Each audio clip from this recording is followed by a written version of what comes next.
शाहिद आलम खुदावंद यसू अल मसीह के नाम में आपकी सलामती हो। अमाल 3 बाब उसकी दूसरी आयत में हम एक मशहूर वाक़े के बारे में पढ़ते हैं कि जब एक जन्म के लंगड़े को लाया गया ताकि वो उस दरवाज़े पर बैठे जो खूबसूरत कहलाता है, तो वहाँ से यूहन्ना और पतरस गुजरे और इस जन्म के लंगड़े का ख्याल था कि ये मुझे कुछ रुपया पैसा देंगे, लेकिन पतरस ने कहा सोना चांदी तो हमारे पास नहीं है, लेकिन यस्सु के नाम से उठ और चल फिर। और उसके बाद हम देखते हैं कि वो ठीक हो जाता है। अब जिस दरवाजे के सामने ये सारा मौजज़ा हुआ उसको जैसे मैंने बताया कि खूबसूरत कहा जाता था। ये यरूशलेम का दरअसल एक दरवाज़ा था, क्योंकि यरूशलेम के और भी दरवाजे थे, उनमें से एक था। और पुराने अहदनामा में इसे मशर की फाटक कहा जाता था। और उसका सबब ये था कि ये यरूशलेम की जो मशर की दीवार है ये उसमें वाक़ था। बहरहाल 70 ईस्वी में हम देखते हैं कि रूमी फौजें आकर यस्सु मसीह की उस पेशगोई के मुताबिक ना सिर्फ हैकल को बर्बाद कर देती हैं बल्कि ये पूरा शहर और इसकी दीवारें हर चीज़ तोड़ देती हैं, जिसमें यह ज़ाहिर है ये दरवाज़ा भी शामिल था, ये फाटक भी शामिल था।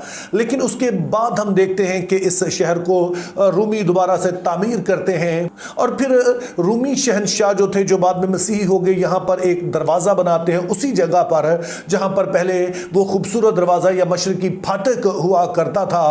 और उसके बाद वाली तारीख से हमें पता चलता है कि ये दरवाज़ा ना सिर्फ मसीहों के लिए बल्कि यहूदियों के लिए और फिर मुसलमानों के लिए भी बड़ी अहमियत इख्तियार कर गया। और इसी के बारे में आज की इस वीडियो में हम बात करेंगे। तो आइए पहले हम इसकी जो लोकेशन है उसके बारे में देख लेते हैं। अगर आपने वो वीडियो देखी है जो मैंने चंद दिन पहले अपलोड की थी, यानी कि जो यरूशलेम है उसके बारे में कि किस तरह से ये मुक़द्दस तरीन शहर मुतनाज़े तरीन बना, तो उसमें मैंने ज़्यादा डिटेल्स बताई हैं और इसका लिंक आपको कमेंट सेक्शन में मिल जाएगा अगर आपने ये वीडियो नहीं देखी है। और अब एक नक्शा आपकी स्क्रीन पर आ रहा है और आप देख सकते हैं कि इसमें मुख्तलिफ हिस्से हैं। एक क्रिश्चियन क्वार्टर है, आर्मीनियन क्वार्टर है, इन दोनों को आप कह सकते हैं कि ये क्रिश्चियन एरिया ही है। और इसी तरह से मुस्लिम क्वार्टर है और फिर जूइश क्वार्टर है। लेकिन इस नक्शे पर जो सबसे अहम इलाका है जो कि तमाम मज़हब के लिए बड़ी अहमियत रखता है वो है टेम्पल माउंट। और यहाँ पर किसी ज़माने में हैकल हुआ करती थी बर्बाद होने से पहले, और इसीलिए इस वाले जो पहाड़ है इसको कहा जाता है टेम्पल माउंट, क्योंकि यरूशलेम 3 पहाड़ों पर बना था और उनमें से एक पहाड़ ये था जहाँ पर ये हैकल वाक़ थी, तो इस सबब से इसे टेम्पल माउंट कहा जाता है। और फिर इसी के आप टेम्पल माउंट के बीच में देखेंगे कि एक दरवाज़ा है, राइट साइड पे आपको नजर आएगा एक फाटक है, तो इसको गोल्डन गेट कहा जाता है। अब इससे पहले कि हम इसके मुख्तलिफ नामों पर गौर करें, ये जहन में रखिए कि ये दरवाज़ा जो है इसके बिल्कुल सामने जो है वो जैतून का पहाड़ है, जिसके बारे में आपने अहदनामा में अक्सर पढ़ते हैं। ये भी बड़ी अहमियत रखता है, तो ये बात भी आपके जहन में रहे जो कुछ हम आगे सुनने जा रहे हैं। तो अब ये जो गोल्डन गेट है या सुनहरी फाटक है, जैसे मैंने कहा कि ये मुख्तलिफ मज़हब के लिए, मसीहों के लिए, यहूदियों के लिए, मुसलमानों के लिए बड़ी अहमियत रखता है, तो तीनों इसे मुख्तलिफ नामों से याद करते हैं। तो मसीही जो हैं वो इसे गोल्डन गेट कहते हैं और उसका सबब ये है कि ये समझा जाता है, ये एक रवायत पाई जाती है कि जब यस्सु मसीह गधे पर सवार होकर शाहाना अंदाज में यरूशलेम में दाखिल हुए तो वो इसी गेट में से गुजरे, इसी फाटक में से गुजरे, जो मैंने बताया बाद में बर्बाद भी हो गया। लेकिन जब ये यरूशलेम दोबारा बना तो फिर मसीहों ने इस गेट को जब दोबारा से बनाया तो ये बड़ी अहमियत इख्तियार कर गया, चूँकि ख्याल किया जाता था कि यहीं से मसीह यस्सु गुजरे और फिर एक अरसे तक मसीही जो थे वो इस दरवाजे पर आते भी रहे। इसमें से जब गुजरते थे तो वो यस्सु की शाहाना आमद को याद करते थे। तो इस लिहाज से मसीही इसे सुनहरा दरवाज़ा गोल्डन गेट कहकर पुकारते हैं, जो कि यस्सु मसीह की बादशाही की अलामत है। अब यहूदी जो है वो इसको बाबे रहमत या फिर आप कहेंगे कि गेट ऑफ मर्सी के नाम से जानते हैं। और उनके लिए इस नाम रखने का वजह एक पूरी थियोलॉजी है जो कि वो अहद अतीक से अक्स करते हैं। पहले तो वो कहते हैं कि यही वो दरवाज़ा था जिसके बारे में हिजकियल की किताब में लिखा है कि जब खुदा का जलाल इससे पहले के हैकले सुलेमानी बर्बाद होती, जो पहली हैकल थी, तो यहीं से इसी दरवाजे के थ्रू जो खुदा का जलाल था वो यरूशलेम से रुखसत हुआ। जैसे कि ज़करिया 10 बाब में जिक्र है कि खुदा का जलाल इस दरवाजे से, मशरकी दरवाजे से रुखसत हो जाता है। और फिर हिजकियल की किताब उसके 43 बाब की 4 आयत में यह कहा गया है कि जिस तरह इस मशरकी फाटक से ये खुदा का जलाल रुखसत हुआ था, उसी तरह से ये दोबारा से वापस इसी दरवाजे से आएगा।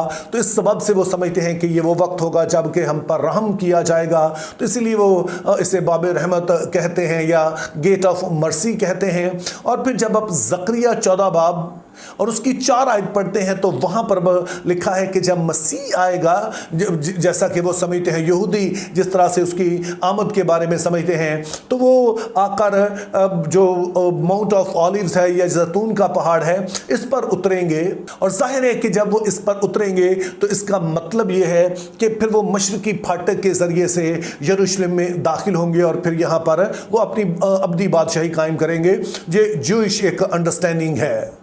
और फिर जो मुसलमान हैं वो इस वाले दरवाजे को अबदी ज़िंदगी का दरवाज़ा कहते हैं, गेट ऑफ इटर्नल लाइफ। और उनका मानना है कि जब आखिरी अदालत होनी है तो वो इसी गेट पर होनी है, यहीं से लोगों ने जो है वो अबदी ज़िंदगी में दाखिल होना है। तो इसलिए उनके नज़दीक भी इसकी बड़ी अहमियत है। तो यूँ हम देखते हैं कि तीनों जो मज़हब हैं वो इसका ताल्लुक़ जो है किसी न किसी तरह से मसीह से या फिर वो जो आखिरी अदालत है उसके साथ जोड़ते हैं। लेकिन अब सवाल यह है कि ये दरवाज़ा जो अभी आपने देखा ये तो बंद है, तो इसको बंद क्यों किया गया है? वैसे तो इसे मुख्तलिफ अदवार में बंद किया गया, लेकिन आखिरी दफ़ा ये जब बंद किया गया तो ये 1541 में एक जो सल्तनत उस्मानिया के एक बादशाह थे सुलेमान, उन्होंने इसे बंद किया क्योंकि उन्होंने मसीह के बारे में यहूदियों के मुंह से ये पेशगोइयाँ सुनी थी कि मसीह ने जब आना है तो उसने इसी दरवाजे से दाखिल होना है। तो उस वक्त जो सुल्तान सुलेमान है, जो कि सल्तनत उस्मानिया के बादशाह थे, उन्होंने इसको बंद भी करवा दिया और फिर इसके सामने कब्रें भी बनवा दी। और उसके पीछे जो आइडिया था ये था कि चूंकि जो मसीह है वो एक काहिन भी होगा, और जो यहूदी शरीयत बताती है कि जो काहिन है वो किसी मुर्दे को छू नहीं सकता है, तो सुल्तान सुलेमान ने मसीह का दाखला रोकने के लिए ना सिर्फ इस गेट को बंद करवा दिया, बल्कि साथ में उसने इसके आगे जो कब्रें हैं, जो मुसलमानों की कब्रें हैं, वो भी बनवा दी ताकि मसीह जो है वो इसमें से गुजर ना सके। क्योंकि अगर वो यहाँ से गुजरेगा तो उसके ख्याल के मुताबिक वो नापाक हो जाएगा, तो इस वजह से वो यहाँ से नहीं गुजरेगा। तो ये 2 अक़दाम उसने उठाए और ये दरवाज़ा तब से बंद है। तो अब अगर हम इन बातों का जायज़ा मसीही नुक्ता नज़र से लें तो चंद बातें तो हमने जहन में रखनी है। पहले नंबर पर तो यहूदी तो इस बात को नहीं मानते हैं कि यीशु ही मसीह है, तो उन्होंने जब वो मसीह उनके पास आया तो उन्होंने उसे कबूल नहीं किया है। इसका ये मतलब नहीं कि किसी भी जो यहूदी थे, जो बनी इसराइल थे, किसी ने भी कबूल नहीं किया। हम देखते हैं कि जो इब्तदाई मसीह थे वो ज़्यादातर जो थे वो यहूदी ही थे, लेकिन बहसीयत कौम उन्होंने मसीह को कबूल नहीं किया।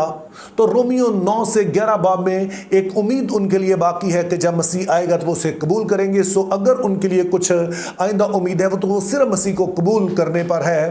पहली आमद पर तो उन्होंने कबूल नहीं किया, लेकिन दूसरी आमद पर वो यकीनी तौर पर कबूल करेंगे और इस तरह से वो बच सकेंगे। और जहाँ तक मुसलमानों का नुक्ता नज़र है कि मसीह इन कब्रों में से नहीं गुजर सकता है या दरवाजे जो हैं वो बंद हैं तो वो नहीं आ सकेगा, उसे रोका जा सकेगा, तो ये बात भी शायद वो पूरी तरह से नहीं जानते कि अपनी ज़मीनी खिदमत के दौरान यीशु मसीह ने मुर्दों को छूकर जिंदा किया और उन्होंने दिखाया कि वो इस तरह से नापाक नहीं हो सकते हैं, बल्कि उनमें यह कुदरत है कि अगर वो किसी नापाक चीज़ को भी छू दे तो वो भी पाक हो जाती है, और अगर वो किसी मुर्दे को छू दे तो वो भी जिंदा हो जाएगा। और फिर बाइबल मुक़द्दस ही हमें बताती है कि उसके खोले हुए को कोई बंद नहीं कर सकता और बंद किए हुए को कोई खोल नहीं सकता है। तो जब वो आएगा तो फिर किसी तरह की कोई भी रुकावट उसे रोक नहीं सकेगी। और ये भी ज़हन में रहे कि यीशु मसीह की आमद किसी बिल्डिंग से, किसी चीज़ के साथ जुड़ी हुई नहीं है, चूँकि यीशु मसीह से बहुत बालातर हैं। जब पेशगोइयाँ की गई तो जैसे मैंने कहा कि वो मखसूस बातों को सामने रखकर, जो कुछ वो जानते थे वो उसको सामने रखकर कही गई, लेकिन जब वो पूरी होती हैं तो वो बहुत बड़े पैमाने पर पूरी होती हैं। तो इसीलिए हमारा काम यह है कि हम हर वक्त मसीह की आमद के लिए तैयार हैं, और ख़ास तौर पर इस बात के लिए कि जब तक हम ज़मीन पर उसकी बादशाही के लिए जो कुछ हम कर सकते हैं करें, ताकि जब ज़मीन पर उसकी बादशाही कायम हो तो हम भी उसके सामने दिलेरी से हाज़िर हो सकें कि खुदावन जो कुछ हमसे हो सकता था हमने अपना हिस्सा डाला है, एक निकम्मे नौकर के तौर पे हमने अपनी जिम्मेदारी पूरी की है। Think biblically, live purposefully, have a very good day.